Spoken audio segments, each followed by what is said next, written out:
नमस्ते प्रणाम। हम आप लोग के बीच बेटी नहान गीत लेके आइल बानी। अच्छा लगी तो लाइक और कमेंट और शेयर जरूर करब और कमेंट में जरूर बताइब कि हमारे बेटी नहान गीत आप लोग के कैसन लागल। के कर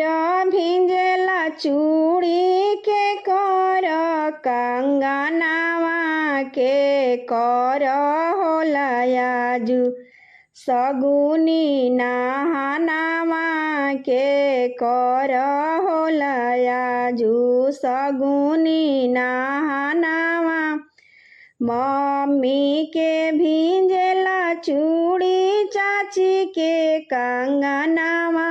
सुभावा के होला आजू सगुनी नहानावा दुलारी बेटी के होला आजू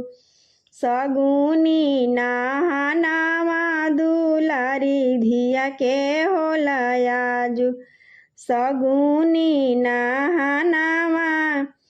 फुआ के भिंजला चूड़ी मौसी के कंगनावा बबुनी के होला आजू सगुनी नहानावा बबुनी के होला आजू सगुनी नहानावा के कर भिंजला साड़ी के कर भिंजला लहंगावा के कर होला आज सगुनी नहानावा के कर होला आजू सगुनी नहानावा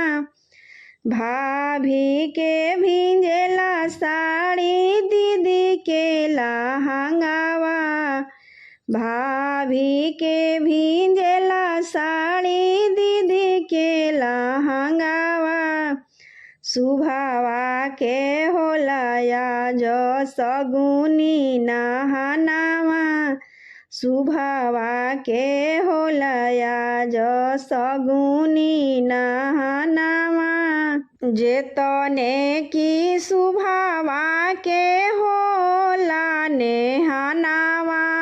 ओतने दूल्हा जी के बेआकुल होला मानावा जेतने दूल्हा जी के बेआकुल होला मानावा कुरुसी पर बैठे नाही घुरस जनमसावा कब गुर हथी होई कब जैबो अंगनावा कब गुर हथी होई कब जैबो अंगनावा कब होई सुभावा से हमारो मिलनावा